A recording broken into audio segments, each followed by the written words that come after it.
চালের দাম কি তবে সেঞ্চুরি হাঁকাবে? মোজাম্মেল মিলিকেট নামের খুব সরু চালের দাম নাকি এক সপ্তাহের ব্যবধানে বিক্রি হয়েছে ৯৫ থেকে ১০০ টাকায়। সরজমিনে বাজারে ঘুরে এমন চাঞ্চল্যকর তথ্য দিয়েছেন online portal BD digest. ১৫ March তারা শিরোনামও করেছে ক্রেতাদের নাভিশ্বাস, মিনিকেট চালের সেঞ্চুরি, সবজির দামও চড়া। গত শনিবার রাজধানীর বিভিন্ন বাজার ঘুরে জানা গেছে সপ্তাহের ব্যবধানে সব ধরনের চালের দাম কেজিতে বেড়েছে ২ থেকে ১০ টাকা। একই ধরনের খবর করেছে ইন্ডিপেন্ডেন্ট টেলিভিশন। এক সপ্তাহের ব্যবধানে বাজারে সরু চালসহ কয়েক ধরনের চালের দাম কেজি প্রতি ৩ থেকে ৮ টাকা বেড়েছে। সরু চাল কিনতে প্রতি কেজিতে দাম দিতে হচ্ছে ৮০ থেকে ৮৬ টাকা। মোটা চাল কিনতে ৬২ টাকা পর্যন্ত দিতে হচ্ছে নিম্ন আয়ের মানুষকে। বাজারে এখন অস্বস্তি শুধু চালের দামে। গেল বছরের প্রাকৃতিক দুর্যোগে আমন উৎপাদন ব্যাহত হলেও ভারত, পাকিস্তান, মিয়ানমার ও ভিয়েতনাম থেকে পর্যাপ্ত পরিমাণ চাল আমদানি করে সরকার। এরপরও বাজার ঘুরে দেখা গেছে সরু চালের দামে ঊর্ধ্বগতি।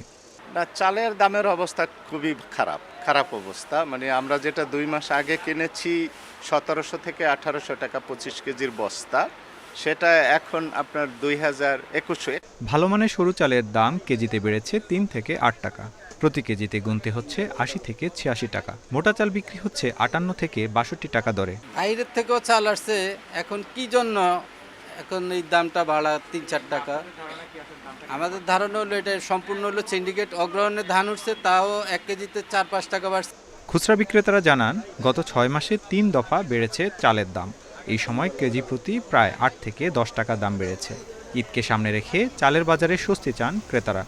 এরই মধ্যে চাল আমদানি হয়েছে ভারত এবং পাকিস্তান থেকে। দেশে মোটা নাজিরশাইল চালের দামও ১ কেজি ৭২ টাকার নিচে পাওয়া যাচ্ছে না। এমনকি গরিবের মোটা চালও ৫৫ থেকে ৫৬ টাকা। সে সর্বোচ্চ দামে বিক্রি হচ্ছে চাল, এমন শিরোনাম হচ্ছে গণমাধ্যমে। সিন্ডিকেটের চালবাজি নাকি এর প্রধান কারণ। চালের দাম ঊর্ধ্বগতিতে নাভিশ্বাস উঠেছে স্বল্প আয়ের গরিব মানুষের। তাই টিসিবি ট্রাকের পেছনেই গরিবের দৌড়ানোর ভিডিও হয়েছে ভাইরাল। সবজির দাম কিছুটা কমেছে, কিন্তু ভাতের জন্য চালই যদি আকরা হয়, তাহলে কি দেশের মানুষ ২০ টাকা কেজি আলু খাবে? সে আলু নিয়ে আবার কৃষকের হাহাকার।